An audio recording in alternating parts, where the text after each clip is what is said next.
I was just Kentucky. I was just absolutely amazed at how widespread this become. I am just so thrilled, and I thank all of you for participating.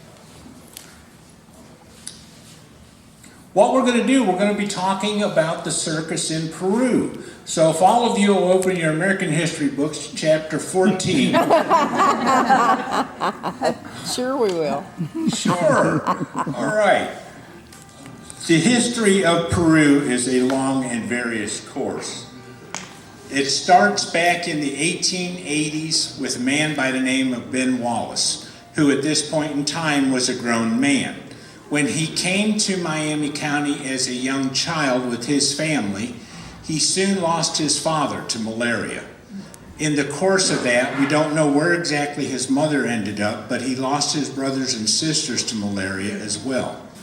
As a grown man, he got married and lost his first wife to malaria. This was a man that knew defeat over and over and over, but yet he refused to quit. And I will be honored to say that I worked with a young man this week, Jaden Worley, who did the same thing that Ben Wallace did. He worked his tail off, and he did not know what the word stop was. He was a true asset to the Circus Hall of Fame. Ben Wallace started out with a livery stable. He made a living selling and trading horses, renting them out, and made his living right in downtown Peru as we know it today. In the 1880s, he got it in his head that a circus would be a really cool thing to have. And he found a bankrupt circus and he bought it. And he put it into a warehouse which had a lot of animals. And if anybody knows anything about animals, you have to have hay and you have to have sawdust. And if you know anything about hay and sawdust, you know it's combustible. And sure enough, he lost everything that he owned in a fire shortly after he bought it. Oh, God. But that didn't stop him. He found another bankrupt circus. And he turned around and he bought it. And that was in like the winter. And by April, he took his first circus on the road. And at this point in time, my eyes don't work anymore. There we go. It's parked in front All of the right. South Door. He was a businessman from one end to the other, but he also learned the trade of grift. And that is the 3-card monte and the balls under the cups and different things that happened to make a little side money, as the circus would say, that kept them going, but didn't leave them a very good reputation at times. But he continued to grow, and in 2 years, he turned around and he took his little wagon circus that he had and put it on rails. And he left the state of Indiana and Illinois, and he started touring as many as 7 and 8 and 9 different states in a season. His circus grew and grew and grew, to the point that by 1907, he bought another circus that had just gone out of business called the Carl Hagenbeck Wild Animal Train Circus. With this, he picked up the name Hagenbeck, and it became the Hagenbeck-Wallace Circus. The Wallace and Company's Great World Menagerie, Grand International Mardi Gras, Highway Holiday Adagio, and Alliance of Novelties was the first title of his circus. Well, you can imagine that you can't remember that, and none of his customers could either. And so by the very next year, it was simply called Wallace and Company. He learned the art of advertising real fast. By 1890, he had grown his show to 28 railroad cars, and he was actually leasing one elephant. By 1891, he bought 2 more elephants and was leasing 1 elephant. And by 1892, he bought another elephant, leasing 2 elephants. In 1892, he changed the show title to Cook and Whitby, because the grift I was telling you about was catching up to his show title of Wallace and Company. So let's change the name and nobody will know it's us. But as it turned out, the elephants was going to be one of the big things that he enjoyed the most. And he got to the point where he bought elephants, and he turned around and leased them to other circuses himself. So not only did he have his elephants, he had elephants leased to as many as 4 different circuses at the same time. In 1899, he purchased the J.H. LaPearl Circus. He expanded what he had into a circus that had wagons that were made by the Studebaker Company. Anybody heard of Studebaker before? How many of you knew they made horse-drawn wagons before they ever made a car? He had a bunch of wagons made by the Studebaker Company. And by 1901, he was actually moving on 50 rail cars. Now, to give you a proportional idea, he is now competing head-to-head with the Ringling Brothers, World's Greatest Circus, the Barnum and Bailey, Greatest Show on Earth, and the Adam Forepaugh and Sells Brothers Circus. He is definitely the 4th largest circus in the world at this point. In 1906, he ended up buying the Carl Hagenbeck Circus, making him the 3rd largest circus because Adam Forepaugh and Sells Brothers wasn't on the road anymore. And the Hagenbeck Wallace Circus is now born. Now, with the aid of computerization, I have been able to take several of the black and white photos that we know exist and put a little life in them. And so this is what the Ben Wallace winter quarters looked like when you walked in. The big barn to the left that has the elephant on it was his elephant barn. He built it, and his elephants immediately tore it down that winter. And so he ended up rebuilding it again. Along about 1904, a couple of young men, and I do mean young, these gentlemen were like 17 and 18 years old. One of them was named Jeremiah Muggovan, and the other one was Albert Bowers. Albert is well known as Bert Bowers. They entered the circus ownership where they had been working for circuses for a couple of years as young men, learning the business, not realizing that they were really learning how to operate a business. But they bought the Van Amberg's Trained Animal Circus for $3,000. That's a sizable chunk of money back in 1904. And if anybody knows anything about the circus in the early days, it was formed around the nucleus of the horse. The horse was the thing that everybody wanted to see, and every farmer had a horse or 2 or 4. But those horses paled in comparison to the quality of horses that were on the circus. And that is what the circus prided itself on, was its horsemanship.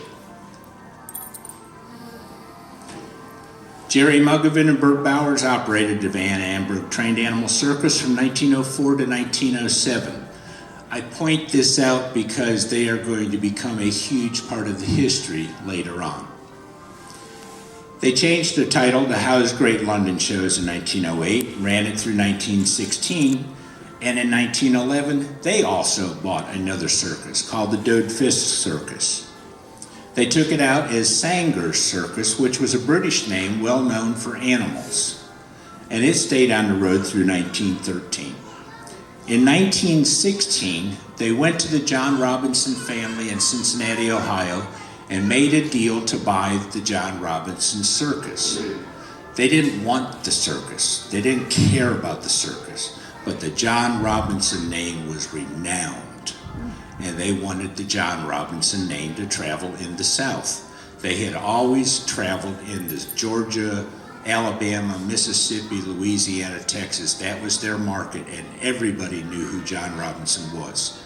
To tell you how they did not want the circus, 3 days after they bought it, they sold it all to someone else, who turned around and sold most of it to Ben Wallace. And most of the John Robinson Circus ended up here in Peru. By 1913, many of you have already heard about the horrible floods that hit Peru. The floods were so bad that he lost many of his animals. All his caged animals that couldn't be released were all lost. He lost several of his elephants. His horses were better off because they could run loose and get into higher pastures. It's the flood of the century, as they say, and it's never occurred since. But at that time, it destroyed him. But it didn't knock him down, because he turned around and he started leasing animals from other people, and he opened his season on his regularly scheduled day in April. He went on, and in the middle of June, he finally said, you know, I did everything I could. I've got it on the road. We're making money. It's time for me to quit. So he turned around, he put the circus up for sale in June of 1913 while it was making money, and it was an attractive investment for someone else. And that investment person that came along was a man by the name of Ed Ballard. Many of you know he is related with the French Lick, West Baden hotels and casinos.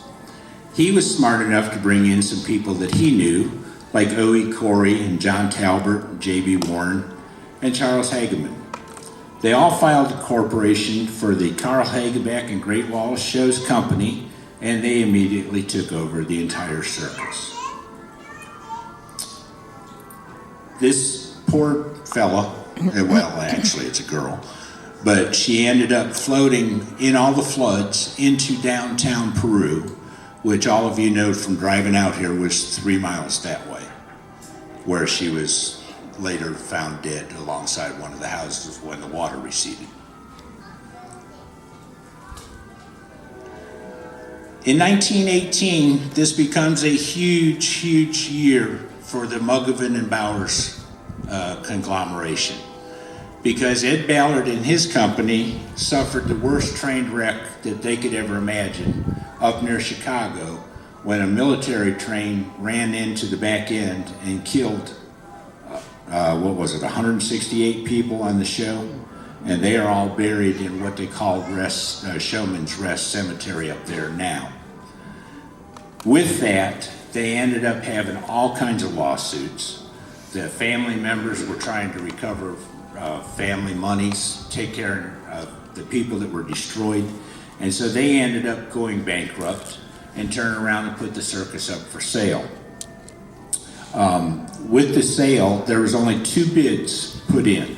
Jerry Mugovan and Bert Bowers bought the entire Hagenbeck Wallace Circus for $36,100. The Ringling Brothers were outbid. That the winter quarters is out. And that land was farmed because you now have all these horses, all these elephants, camels, zebras, giraffes, anything that eats hay needs to be fed. So they raised their own feed. They raised so much feed that they sold what they could and made a profit to keep them going throughout the winter when most other shows have no income. By 1920, the Howe's Great London Shows is regrouped and put back on the road as a 15-car circus. Why is that important? Because that's the first circus that left. John Robinson turned out and went out again. The Howe's Great London came back to Lancaster, Missouri, which was the home of William P. Hall, and he was a circus broker. So they turned around and went into his winter quarters for the winter, where they could buy more animals, change their horses, get new wagons, and really rebuild their entire circus into a much better quality circus. The Hagenbeck Wallace Circus went to West Baden, Indiana, and this property stayed empty. Unfortunately, in 1921, Ben Wallace is going to pass away, and his legacy is gone, and his family gets rid of the estate immediately. And Mugovan and Bowers are smart enough to ask Ed Ballard, who had tons of money but didn't want to be in the circus business anymore, to become their partner. And they incorporated what is called the American Circus Corporation. Interestingly, it was incorporated in the state of Delaware because that was the least amount of taxable income that anybody could get away with. The American Circus Corporation turned out to be the largest circus corporation in America. It was larger than the Ringling Brothers and Barnum and Bailey Circus, which was now combined, and had moved to Florida just recently after living in Bridgeport, Connecticut for a couple years. They bought the train sheds, which were 5 miles north of here. The property the winter quarters is on, plus the 600 acres of farmland around here for $500,000. Still quite a bargain at that day. By 1922, things were changing again. The John Robinson Circus returned to the Ben Wallace winter quarters here, and they turned around and bought a circus called the Sells Floto Circus that was wintered in Denver, Colorado, of all places. In 1922, and that is what we're celebrating this year as the 100th anniversary, this winter quarters started to rebuild. And they utilized some of the buildings that were here from Ben Wallace and turned around and built all their own buildings. This is one of them. The Elephant Barn is another one. The wagon shed back here is a third one. The corn crib that has fallen apart up front, and the office at the front are the 5 remaining buildings from that 1922 build. They are all listed on the National Historic Landmark Registry now. This building is 150 feet long, it is 70 feet wide, and then you have 2 15-foot wings as you walk through. Above you is a second floor, which takes you to 40 feet in the air to the peak of the roof. The upstairs of this particular building, if you walk out on the front, you can see there's an overhang. There was a pulley on there, and that was the canvas loft upstairs. They would open those large doors, they would hook the bales of canvas from the tents to a rope, and that rope was hooked to an elephant who simply went for a stroll and pulled the canvas up to the top where people muscled the canvas inside. They would work on that canvas all winter long, whether it was repairing a tent, sewing a rip, actually making something new, but that's what they did. There's a set of stairs right here. This was done as a fire escape because obviously if you're upstairs and there's a fire and you have no way to get out, you're in trouble. So there was actually a set of stairs right above my head on this back wall that went down this way, and that set of stairs. Now, the problem with that is you do not enter into this building if you don't work here. This was a very, very strict class type system. So if you worked in the horse department, you were not allowed in the elephant barn. If you worked in the elephant barn, you're not allowed in the wagon shop. And so everybody had their separate places to be, and everybody respected everybody else's place to be. Now, the way this worked, they would have what they called the rodeo days, where it was open to the public. They wanted people to come out and see what's going on out here. It provided a little bit of money coming in. At the very end of the main road is our little house that we call the gatehouse. It was the office for the American Circus Corporation, and it was the grand central station of all things that could happen with the circus. This is where the railroad contracts were made. This is where the performers were hired. This is where regular workers were hired. This is where the days were filled in for the routes. This is where all the information was made to get bread at the next stand. Or we need meat here, or we need this. They did everything except the mail. They had to go in town to get the mail and bring it back to the people that were here.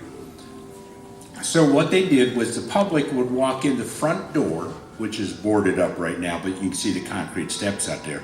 They paid their admission. They came through the porch, came out the back steps, and this is the first thing they saw when they walked out the back steps.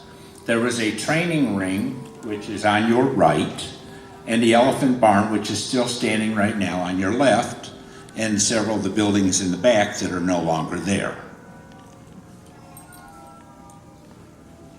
By 1923, most of the expansion had already begun to the point that some of these buildings were already usable. The building construction continued through 1925. It took a couple years off and they built some more buildings in 1929.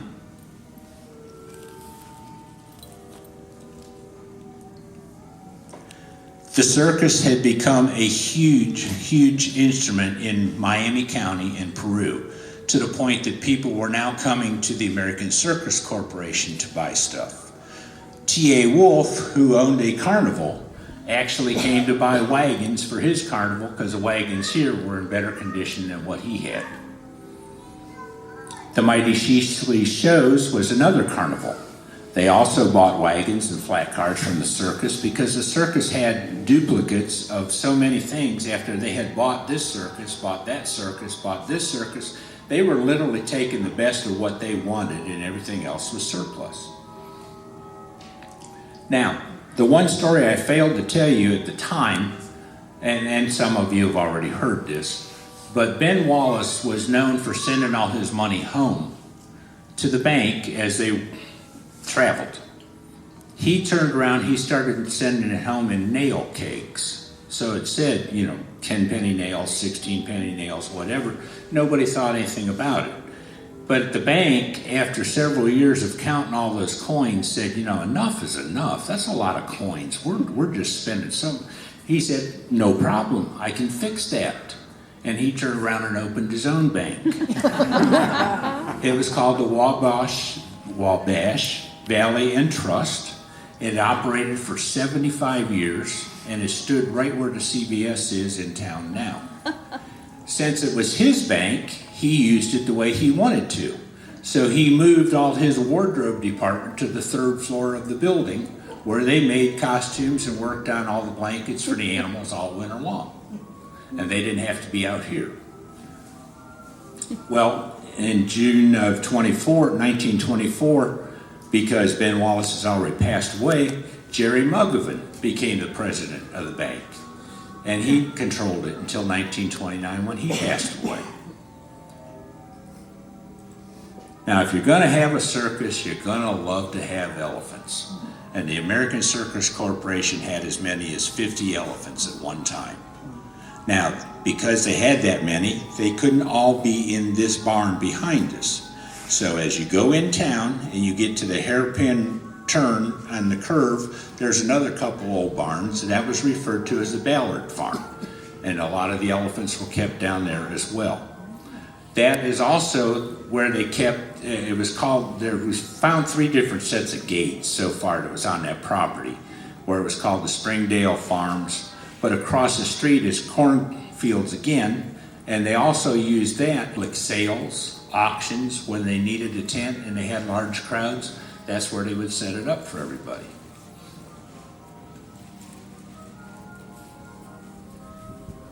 Now, in 1928, there was speculation that the circus might be moving because the Ringling Circus had just moved to Florida. And so there was a question as to whether they were really going to stay here or not. They kicked it around. They decided, yeah, we've got too much invested here, let's stay. So they turned around, they started another section of buildings, which was way down this end where the farmers' sheds are now. And they put up a huge, huge horse barn with 2 round rings, training ring barns, a huge wagon shed, and a huge hay shed.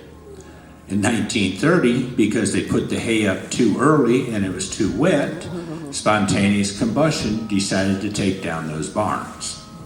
So they didn't even use them for a year. But they did turn around and continue their growth. And they bought 2 circuses that were major enterprises. One was on the West Coast called the Algae Barn Circus. And the other one was based out of Alabama and Georgia, and it was called the Sparks Circus. They now had 5 circuses traveling across the country. Now, you remember that building I was telling you about back there that was doing all that contractual work? Just multiply that times 5. Those people couldn't see straight after a day's work of filling out forms and making phone calls and signing contracts. But the crazy way this works, in 1929, the American Circus Corporation had weaseled away into Madison Square Garden. And this is where the Ringling Circus had opened every year for gosh knows how many years. John Ringling went livid. He could not believe that the Ringling Circus was not going to open in Madison Square Garden. So he called Jerry Mugovan, and he said, I want you to come out here. We're going to talk about buying your circus. Jerry Mugovan told him, I'm not going anywhere. If you want to buy it, come out here. And so they did. They spoke for several days, And the stories can't be confirmed, I understand that. But the stories basically say it boiled down to a coin flip. And John Ringling ended up buying the American Circus Corporation, everything they owned, all the land, all the circus titles, and the equipment for under $2 million. I think I've read like $1.8 million. 6 weeks later, the New York Stock Exchange crashed. And John Ringling now had a huge payment over his head that he could not pay. He did everything he could to not lose his Ringling Circus to start with. So now he's controlling 6 circuses himself. Unfortunately for Jerry Mugovan, it turned out to be the best thing in the world because he went in for a simple hernia surgery the next year and died in the hospital. So his empire crashed. Fortunately, he was smart enough to get out of it first. So this gives you a ballpark idea of what the winter quarters looked like in 1929. There was 42 buildings on this property. There was everything from a company store to a commissary, a hospital. There was like a billiards and pool table recreation area for the workers. There was a barber shop. There was housing. The actual home that's right beside us was the cookhouse at that time. And the people that lived upstairs were your higher end management. There were buildings for horses from one end to the other. There was dormitory type bunks where there was 3 high and just enough room to squeeze between them. There was a steam room attached to that dormitory room that actually heated all these buildings with steam. There was a small building out by the front that was called the pump house, and they had an electric pump that pumped water out of the river to feed all the fire hydrants that you see on the property. Unfortunately, every time a fire broke out and they got the pump started, the fire was already fully involved. And so all they were doing was just spraying water on something they couldn't control. Now, this is one of the things, I colorized this using Adobe Photoshop, but this is simply based on one description we found in a magazine called Billboard that said the old wooden fence out there was bright yellow with bright red letters. So this gives you a pretty good idea what it looked like. The 2 buildings in the back were the huge horse barns. They were 200 feet long, just like this with the wings, and they could house as many horses as they could squeeze in there. The horses that they kept in there were what you call your ring stock and your menagerie or your menage horses, the ones that really performed in the shows. The baggage stock were all turned out to pasture all winter long.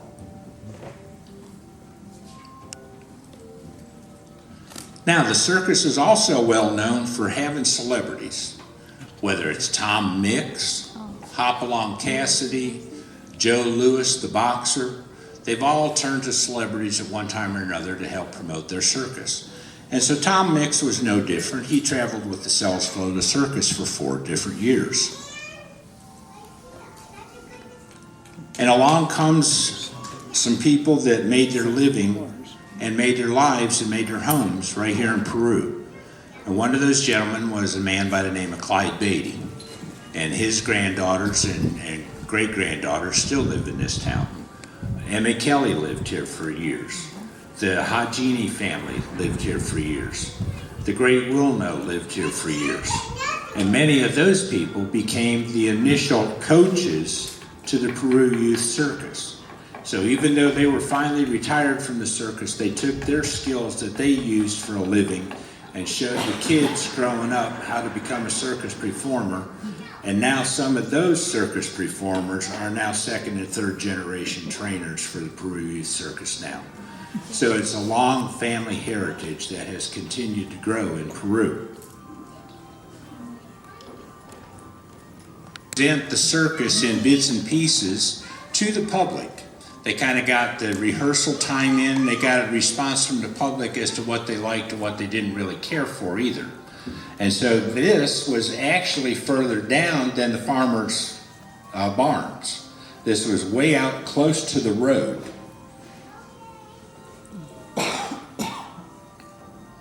They would bring the circus in every single year. Through 1934, they made it the biggest street parade that anybody had ever seen. The Ringling Circus actually brought in wagons that they hadn't used in years, and it was the last time that they ever had a parade that left here. In 1935, the Ringling Brothers Circus decided they wanted to add the name Four Paw Cells because that was a show title they'd used, and they were afraid somebody else would grab claim to it. So they simply added it and made it Hagenbeck Wallace Circus and Four Paw Cells in 1935. In 1936, the economy was roaringly going downhill fast, and they wisely kept every circus that they owned off the road. So all these animals were kept here all year long, had to be fed, had to be watered, had to be taken care of, with no income coming in at all. Unfortunately, again, you've heard about spontaneous combustion. And on September 25th, 1936, 6 of the major horse barns and the 2-story paint barn that was built by Ben Wallace, that has the billiard room and the barber shop and the hospital, all was consumed by fire. And once a spontaneous combustion full of hay breaks out, don't matter how many fire departments you got, you're not going to put it out. The only thing they could do is stop it spreading to the other barns where the other animals were. Unfortunately, again, on December 2nd of 1936, John Ringling died. He had been ill for several years, and his family and the corporations now bought into a huge power struggle.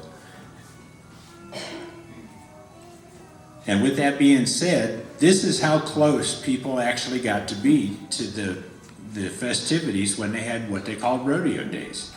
I shouldn't say the lack of concern, but nobody thought twice about standing back 20 feet from an elephant. You know, it's just like, wow, he walked right past me. I couldn't believe it, you know. Now, OSHA would just fry you.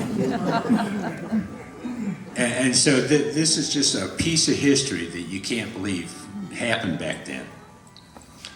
This is one of the photos from the Circus World Museum Library up in Baraboo, Wisconsin, that shows the smoldering remains of that fire from 1936 when it burnt down 6 buildings. So in 1937, they still wanted to make some money somehow, but they didn't want to run the circus anymore. So they actually leased the circus. And with that, historically, we have found the documents that show everything that was leased to them, right down to how many screws and nails was in the bolt box. And in 1938, the Ringling Circus had been fighting unions all year long, and they finally ended up folding in the middle of the summer. They took everything back to Sarasota, and they said, you know, we've got some of the best stuff in the world. So they took 6 railroad cars of the greatest show on earth, premier acts, including Gargantua himself, and joined up with the Algie Barncells Photo Circus in Wisconsin. They then turned around and took equipment off of that show because they brought their big top. They didn't need the Algie Barnes big top. So several items actually came back to Peru here. And some of them stayed here and ended up burning up in 1941 with the wagon burnings. Some of them were picked up again and taken back to Florida. In 1938, there was actually a burning of old wagons. This is just one way of getting rid of them. The Ringling Circus was also being heavily taxed by the IRS. And so they could not tax them for something that didn't exist anymore. Therefore, the fire was an easy way to make things disappear. Now, a lot of people got upset about that. But when you stop and really think about what was being burned up, the only other circus that was using railroad cars was the Cole Brothers Circus that was based out of Rochester, Indiana. There wasn't any other circuses that needed wagons anymore. And they already had all the wagons that they needed, so what do they need wagons for? A lot of them were also made out of wood and had been around for 20 or 30 years. So they were simply falling apart. So who's going to spend hundreds of dollars to repair an old wagon that we don't need? So the easiest thing to do was to use a fire. Now, the circus fans didn't see it that way. They thought that everything should be saved at all times. Let me take one home. I'll take this. I'll take that. And the Ringling Circus had a firm no for everybody.